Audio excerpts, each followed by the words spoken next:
pour aujourd'hui, c'est donc cette peinture. Cette peinture qui date, alors elle a été réalisée un peu avant, mais elle date officiellement de 1787. Et elle a été réalisée par le peintre français Jacques-Louis David, qui est né en 1748 et qui est mort en 1825. Alors, cette peinture, qui, pour être honnête, n'est pas la peinture la plus délirante qu'on connaisse dans l'histoire de la peinture, mais elle engage un certain nombre de réflexions qui sont assez importantes, et c'est pour ça que je voulais essayer de vous la montrer et essayer de réfléchir à une interprétation de cet objet. Cette peinture a pour titre La mort de Socrate. Elle représente donc un tournant complet dans l'iconographie européenne à la fin du XVIIIe siècle, où le moment où l'Académie accepte que la peinture arrête, c'est-à-dire la peinture officielle, on va dire, c'est-à-dire celle qu'il y a à l'Académie, arrête de faire des sujets exclusivement chrétiens et puisse accepter d'autres sujets. Et parmi les sujets qui sont acceptés, il y a ça, la mort de Socrate, qui est, voilà, qui est un moment de l'histoire compliqué, qui est un moment de l'histoire un peu bizarre pour arriver à en faire une théâtralisation. Et ça, c'est la proposition qu'en fait Jacques-Louis David et qui sera présentée au Salon en 1787. Alors, la peinture, voilà, elle représente un truc très simple, hein. Elle représente 130 par 196 centimètres. Elle est conservée au Metropolitan à New York. C'est plutôt un assez grand format et elle représente une fonction un peu théâtralisée, la mort de Socrate. Donc je vais essayer de décrypter à l'intérieur, parce qu'il y a plein de problèmes pour arriver à comprendre ce tableau. Et je vais essayer de vous montrer comment il fonctionne et comment tout ça se fait. Avant, je suis obligé, parce que c'est un peu l'objet de ce tableau, c'est que ce tableau prend en compte un, un événement de l'histoire, qui est donc un événement qui appartient ni à la mythologie, ni à la théologie, et qui est vraiment un événement de l'histoire, et qui est un événement particulièrement complexe à interpréter, qui est la mort de Socrate. La mort de Socrate est documentée, puisqu'on a des textes, on a évidemment le texte de Platon, et puis on a tout ce qui a été commenté par ailleurs. Donc c'est un truc, voilà, qui appartient à l'histoire, donc c'est le début de la peinture d'histoire.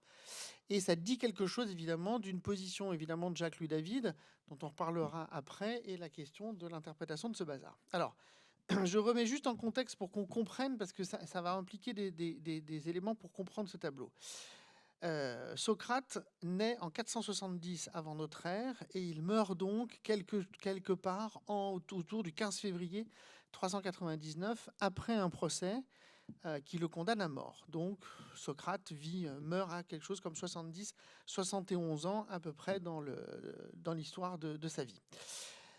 Socrate est un personnage extrêmement important, parce que Socrate est à la fois un des personnages emblématiques de la naissance de la philosophie, et c'est un personnage emblématique parce que, étant né en 470 avant notre ère, Socrate a traversé vraiment la majeure partie de ce qu'on appelle la démocratie athénienne. Il est la personne qui a traversé l'expérience de la démocratie athénienne.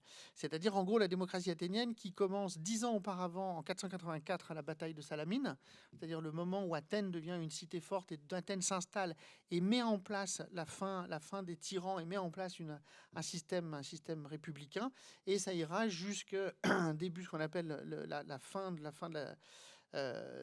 la démocratie, qui est très exactement en 338, c'est-à-dire le moment où Philippe II de Macédoine va dominer Athènes. Donc, ça veut dire que Socrate traverse la première histoire officielle de ce qu'on appelle une démocratie, et que ce tableau, vous comprenez qu'il a été peint et montré en 387, c'est-à-dire qu'il va impliquer quelque chose qui est évidemment en résonance avec l'histoire propre de David à la fin du XVIIIe siècle. Et c'est ça qu'il faut arriver à comprendre à l'intérieur de cette chose, et la mise en danger de tout ça.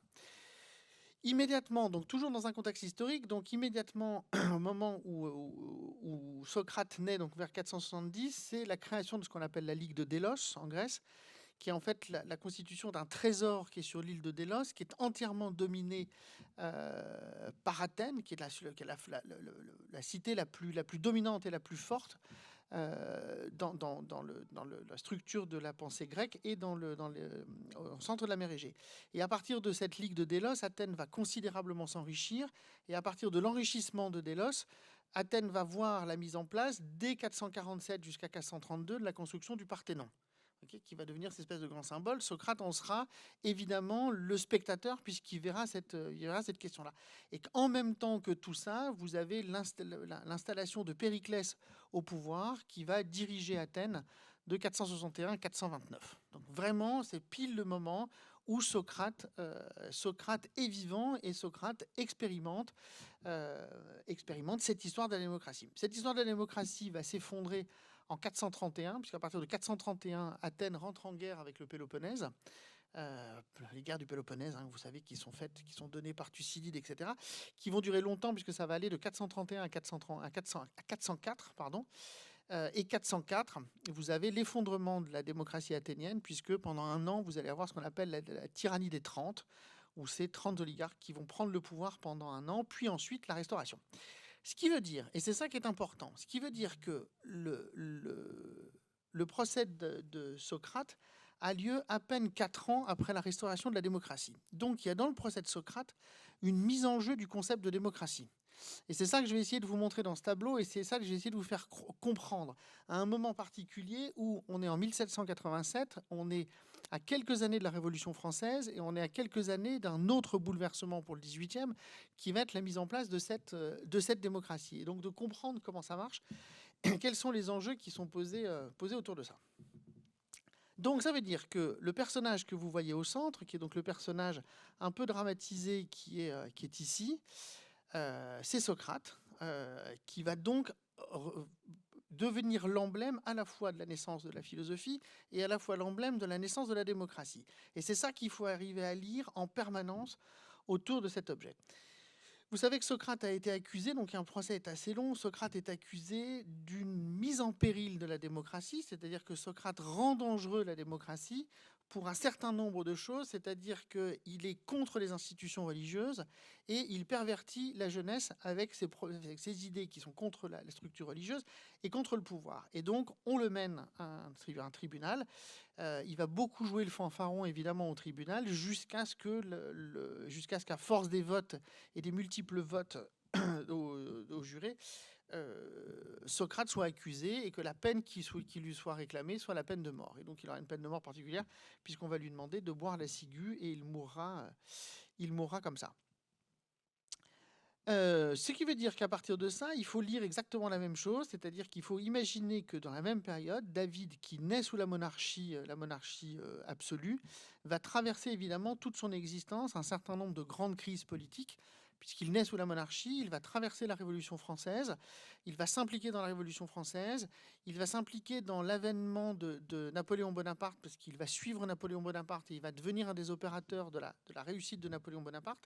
Et il deviendra de manière un peu étrange, il deviendra le grand peintre d'Empire, puisque c'est lui qui va faire le tableau, évidemment, du couronnement, du sacre, pardon, de l'empereur. Et puis, à la chute de l'empereur en 1815, David connaîtra 10 ans un peu difficiles, il s'exilera et il mourra en exil à Bruxelles en 1825.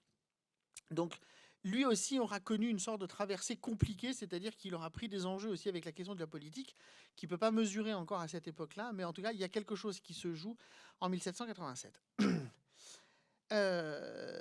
Donc, plusieurs choses à comprendre à partir de ça. La première chose, c'est que, comme je vous l'ai dit tout à l'heure, ce tableau est remarquable pour un certain nombre de raisons, qui est que c'est pour la première fois l'Académie royale accepte autre chose que les sujets mythologiques et les sujets théologiques. Là, on a exactement cet exemple, c'est-à-dire qu'on a la possibilité d'exalter autre chose. Et donc c'est le deuxième concept, c'est que ce tableau va être, et c'est totalement novateur pour l'époque, et c'est ce qui sera évidemment ce néoclassicisme développé par David, qui est l'exaltation de valeurs nouvelles, et que ces valeurs nouvelles, elles sont à la fois nouvelles parce qu'elles n'existent pas au XVIIIe siècle, mais elles sont nouvelles parce qu'elles sont aussi antiques, c'est-à-dire qu'elles reprennent des concepts qui appartiennent à l'Antiquité. Et parmi ces deux grands concepts qui appartiennent à l'Antiquité, c'est le concept de démocratie et le concept de responsabilité. C'est-à-dire que ce que vous devez lire dans ce tableau, c'est précisément la mise en scène dramatique et plastique du concept de démocratie et le concept de responsabilité. C'est ça que vous voyez. Et vous le voyez par une chose qui est fondamentale, qui est évidemment au centre du tableau, cette double main qui est posée ici, c'est-à-dire à la fois la main du jeune homme qui tient la coupe et la main de Socrate qui accepte, il ne touche pas encore la coupe, la main de Socrate qui va accepter la coupe qui le mettra à mort. Et donc c'est ça que ce tableau met en jeu. Il faut lire dans ce tableau, dans une forme un peu dramatique, mais qui appartient au XVIIIe siècle, il faut lire l'exaltation de ces deux nouvelles valeurs, totalement nouvelles pour le XVIIIe, totalement nouvelles pour la modernité, qui sont la démocratie et la responsabilité. Alors, comme vous le voyez, le tableau représente Socrate au moment où Socrate va prendre la coupe, c'est-à-dire qu'il finit son discours, et il est dans ce moment d'arrêt où sa main droite est prête à prendre la coupe, c'est-à-dire le moment où il va accepter de mourir et il va accepter de boire le poison. Et de l'autre côté, sa main gauche est en train de lever au ciel son index. Alors c'est probablement une citation évidemment des Chambres de Raphaël, où là c'est Platon qui le fait. Et donc la main gauche qui est posée vers le ciel avec le doigt, l'index est posé vers le ciel, renvoie évidemment à la lecture complète du dernier dialogue qui met en scène Socrate, qui est le Phédon, dont le sujet du Phédon, c'est la vie après la mort. Et donc c'est précisément ce tableau, vous le voyez, dans l'incarnation de ce moment figé. La main droite indique quelque chose de l'ordre de la responsabilité.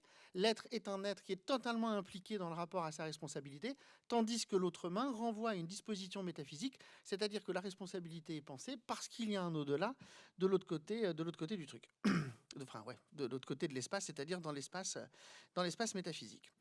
Alors, ensuite de ça, il y a un certain nombre de problèmes qu'il faut arriver à comprendre dans ce tableau. C'est que ce tableau est bourré de choses très étranges qui compliquent considérablement sa lecture. Alors, la première chose très étrange, c'est que ce tableau met en scène la mort de Socrate dans un bâtiment qui est totalement comme esthétique, un bâtiment totalement esthétique latine, et pas du tout une esthétique grecque. La prison dans laquelle était Socrate était une prison qui était dans une grotte, et c'était pas du tout cette chose. Donc déjà, on est sur un truc qui indique encore un premier problème d'anachronisme, un problème de disjonction des sphères de la représentation.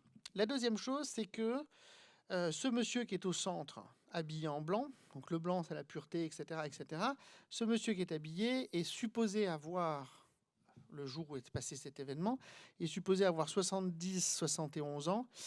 Il présente plutôt un corps de quelqu'un de beaucoup plus jeune. Donc il y a aussi un truc qui est décidé par le peintre de représenter Socrate dans une forme de la virtutis beaucoup, beaucoup plus forte et beaucoup plus intense, qui le représente sous un corps jeune alors qu'il est vieux.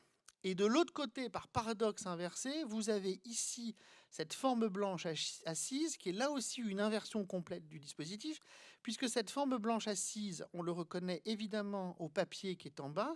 On sait que Socrate n'a jamais écrit. En revanche, on sait qui a écrit sur Socrate. Ça veut dire que ce personnage que vous voyez en blanc, qui correspond à Socrate qui est habillé en blanc, c'est l'autre personnage fondamental, c'est donc Platon. Sauf que on sait que Platon est né beaucoup plus tard, c'est-à-dire qu'on sait que Platon est né en 428 et à la date de la mort de Socrate, Platon avait 29 ans. C'est-à-dire que David va inverser les valeurs, c'est-à-dire qu'il va représenter un Socrate qui a 70 ans jeune et il va représenter un Platon qui a 29 ans vieux, pour le représenter sous une forme tutélaire de la sagesse, évidemment, et de la définition propre qu'on a caricaturale de la philosophie, comme étant cet amour de la sagesse. Et donc, Platon est représenté dans une grande forme de déprime, une grande forme de concentration, de déploration, avec à ses pieds le rouleau, le volumen dans lequel probablement un dialogue est en train de s'écrire. Bon, ça c'est la première chose qu'il faut comprendre, c'est-à-dire il y a un problème, c'est-à-dire il y a une inversion des valeurs. Socrate devait être vieux, il est jeune. Platon devrait être jeune et il est vieux. Bon, voilà, il y a ce truc et du coup ça fausse quand même beaucoup la lecture du tableau, mais ça indique aussi quelque chose sur la question de la responsabilité et de l'engagement des formes nouvelles dans ce tableau. L'autre chose qui est un peu compliquée à comprendre, c'est la présence de cette chose au fond. Alors on le sait parce que les choses ont été étudiées, puis on le sait par les propres commentaires de David. C'est le moment où Socrate vient de finir son discours et c'est le moment où Socrate vient de quitter sa propre famille. Donc c'est-à-dire que ce que vous voyez ici dans l'escalier au fond, c'est sa propre famille qui part et qui lui dit adieu. Voilà. Donc vous avez un moment très paradoxal dans cette peinture, qui est une peinture d'histoire, qui est une peinture qui met en arrière-plan l'espace intime familial et qui met au premier plan l'espace intime amical. très étrange, cette question-là. C'est-à-dire, on va basculer en fait de deux espaces et la question de l'intime familial va se retrouver relayée dans l'espace du fond, alors que ce qui est devant, ce sont l'espace des amis. Vous avez probablement représenté ici, enfin pas probablement, c'est même sûr, vous avez représenté ici l'ensemble des personnages qui composent et qui constituent les personnages qui font le Phédon. Donc Platon, parce que c'est celui qui écrit, on sait que Platon n'était pas là ce jour-là, mais il est là même s'il n'a jamais été là. Ici, vous avez sans doute les deux personnages centraux du discours qui sont Phédon et Échécrate, qui sont là, l'un ou l'autre, je ne sais pas lequel des deux, mais probablement ces deux-là. Et là, ici, vous avez le reste des personnages dont vous pouvez rentrer dedans, Sébès, Simias, et tant d'autres qui sont sans doute présents. Et ici, assis, on en reparle tout à l'heure, c'est un personnage central puisque c'est Criton.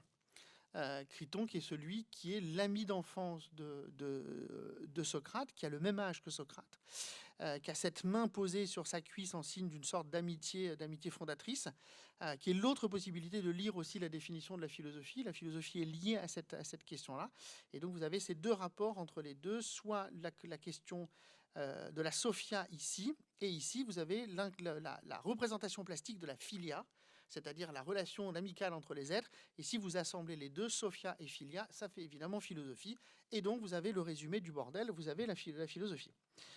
Alors, ça, c'est la première chose qu'il faut arriver à comprendre pour que les choses puissent se faire. Moi, j'aimerais vous présenter la possibilité de construire le tableau à partir des structures qui sont pensées par David pour le penser. Eh bien, pourquoi ça ne marche pas, ça? Pourquoi ça ne veut pas? Voilà. Donc ça, c'est à peu près la manière avec laquelle le tableau, selon la manière avec laquelle je peux essayer de le proposer, la manière avec laquelle le tableau fonctionne. Alors, vous avez une structure qui se fait en croix au centre, qui passe par les épaules de Socrate et qui passe par le doigt de Socrate, qui est la manière avec laquelle le tableau est découpé. Vous avez ici, sur la main, probablement de Phédon, vous avez le point rouge qui donc représente le centre du tableau qui est donc volontairement posé sur l'avant-bras comme geste évidemment de responsabilité et comme imprégnation de la question de la modernité. Ensuite de ça, vous avez, selon les découpes qui sont faites dans le tableau, vous avez trois bandes centrales par exemple, à l'intérieur du tableau qui vont découper, en fait, qui vont donner une sorte de ligne de centrage et de ligne d'horizon pour le tableau. Et surtout, ce que vous avez, c'est en fonction de la lumière et en fonction des lignes qui est dessinée par la lumière à partir de la ligne que vous avez ici, vous avez trois bandes. La bande du centre est très légèrement plus large. Les deux ici, celle-ci et celle-ci, ont exactement la même dimension. Et ces trois bandes vont désigner trois niveaux particuliers, voire même quatre, parce qu'il y en a un qui va s'ajouter derrière, quatre niveaux particuliers à la lecture générale du tableau. Si vous reprenez cette bande qui est ici, c'est-à-dire si vous occultez la partie basse, vous avez une bande où sont représentés exclusivement ces personnages et surtout une bande où apparaît exclusivement cette main et cette main.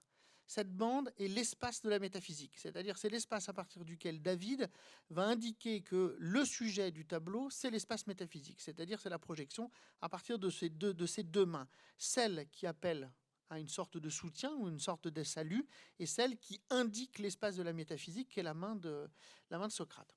Vous avez une bande centrale qui est ici. Cette bande centrale, elle est exclusivement constituée de deux personnages qui sont Socrate et Criton. Et avec la question de la main. Alors, j'en reparlerai à la fin parce que je conclurai avec cette bande, parce que cette bande est la bande la plus importante pour la compréhension générale du tableau. Puis ensuite, vous avez la troisième bande qui est ici, qui est une bande où vous avez trois espaces. Vous avez l'espace ici de la famille, vous avez l'espace de la douleur et vous avez l'espace de l'amitié. C'est-à-dire cette bande centrale qui traverse le tableau va s'opposer à la bande métaphysique, c'est-à-dire c'est la bande qui réinterprète et qui relie la question de la philosophie à une relation fondamentale des êtres entre eux et des êtres dans les liens de l'intimité, que ce soit la famille ou que ce soit les amis. Et puis vous avez celle-ci qui est le pendant avec la bande métaphysique, qui est la bande, c'est cet espace du tableau où n'existe que la douleur de Platon et à la limite de l'ombre et de la lumière, le volumen où sont écrits les dialogues. J'oubliais de rajouter aussi cette chose fondamentale, parce que si je l'oublie, ça n'a pas de sens, c'est que cette partie ici, qui est la partie de l'intime, c'est-à-dire avec la famille et les amis, j'oublie de vous signaler aussi que dans cette partie, il y a ça, qui est un peu une aberration à l'intérieur du dispositif, mais qui n'est pas complètement idiot si on le prend comme dispositif symbolique. C'est-à-dire que qu'est-ce que vous avez sur le lit où Socrate va mourir? Vous avez une chaîne, alors que vous allez retrouver évidemment par le bas, puisque... ben non, qu'est-ce que j'ai fait? Vous allez la retrouver par le bas, puisque la chaîne, elle se retrouve ici, mais là, vous avez en tout cas sur le lit le bout de la chaîne, alors qu'aucun des pieds de Socrate n'est accroché. Et à côté de la chaîne est joint la lyre, c'est-à-dire entre autres un des éléments symboliques d'Orphée ou d'Apollon, qui renvoie probablement à la question d'une définition des arts, et en tout cas dans cette bande sensible du tableau, l'attachement que l'humanité éprouve à la fois la question d'un côté de la famille, de l'autre la question de l'amitié, et au centre une sorte d'attachement à un dispositif probablement artistique, à moins que ce ne soit simplement une signature de la part de David pour rappeler la présence fondamentale de l'espace plastique et de l'espace artistique à l'intérieur du tableau. Et enfin, et donc je reviens sur cette bande qui est là la plus importante, celle avec la lampe, celle avec Socrate et celle avec Criton, que je vais essayer, j'en ferai une conclusion à partir de ça, qu'il faut arriver à lire avec ce qui est la conclusion du Phédon. Alors, la question de la conclusion du Phédon, elle est compliquée, parce qu'au XVIIIe siècle, enfin, je vais vous en donner une lecture au XVIIIe siècle, et puis après, la question, c'est qu'il faut en faire une lecture au XXe siècle. La fin du texte du Phédon, donc, qui met en scène la mort de Socrate, va mettre en scène dans les derniers moments du dialogue. Socrate vient de prendre la ciguë, et le dernier mot qu'il adresse à son ami d'enfance, qui est donc Criton, qui est ici au pied de Socrate, le dernier mot que Socrate va adresser à Criton, c'est « Criton, nous devons un coq à Asclépios, paye-le et n'oublie pas ».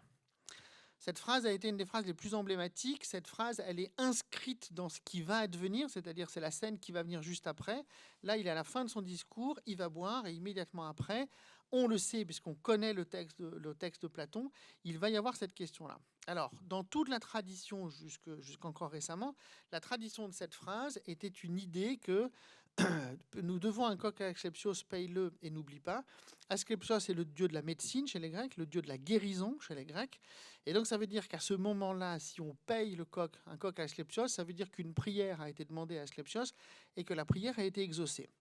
Et pendant très longtemps, on a considéré, c'est la lecture du tableau, que ce qui a été exaucé comme prière pour Socrate, c'est la mort, c'est-à-dire qu'enfin Socrate soit libéré de la vie matérielle pour pouvoir aller vers là où le doigt pointe, c'est-à-dire la vie métaphysique et la vie suprême, telle que c'est défini dans les idées platoniciennes.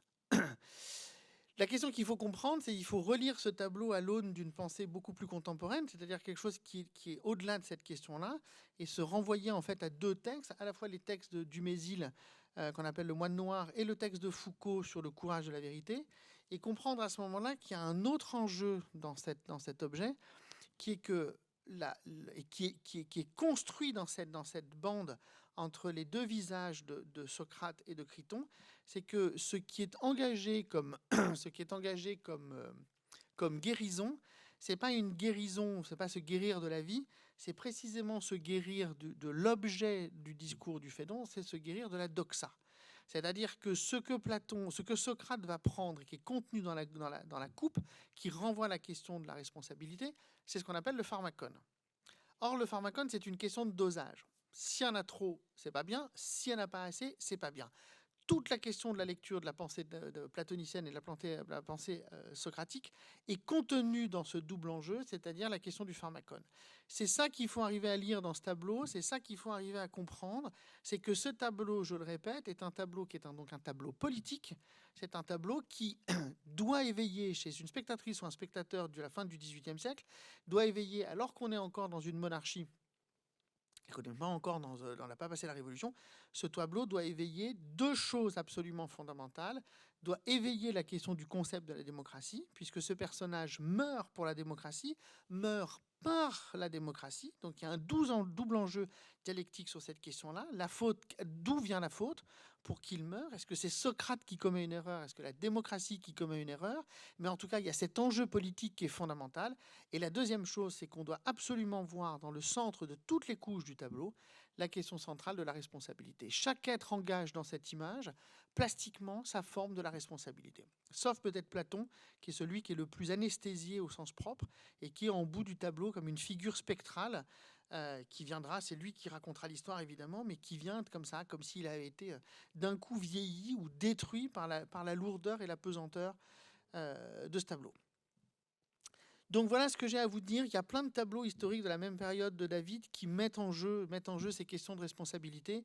Vous en avez deux autres qui sont essentiels. Vous avez le Serment des Horaces, et puis vous avez surtout un tableau essentiel, dont un jour je pourrais parler, mais sinon vous faudra le regarder, mais qui a un tableau qui s'appelle Les licteurs portent les fils de Brutus, qui montre le consul Brutus, donc le fondateur de la République latine cette fois-ci. Donc on est au tout début de la République latine, vers 500 et quelques, avant notre ère, donc un peu avant ça même, pardon. Et ce premier consul va être obligé de faire tuer ses deux fils qui ont fomenté le retour à la royauté. Et donc la scène voit la déploration de cet homme et de cette femme, alors que les licteurs portent les corps de ces deux fils, alors que ce propre père est un infanticide, puisque le propre père a donné acte. Là aussi, la question de la responsabilité, c'est tout le travail du néoclassicisme, c'est tout le travail de ces peintures, de prendre en compte cet espace de cet espace de la responsabilité, et c'est ça qu'on doit arriver à lire dans ce tableau. Ce tableau n'est pas avant tout un tableau dramatique, c'est fort peu dramatique et c'est assez artificiel, mais une fois qu'on s'est débarrassé de cette artificialité, on doit lire dans ce tableau un schéma fondamentalement politique et un schéma fondamentalement sur la question de la responsabilité. Voilà pour le premier Filiconi.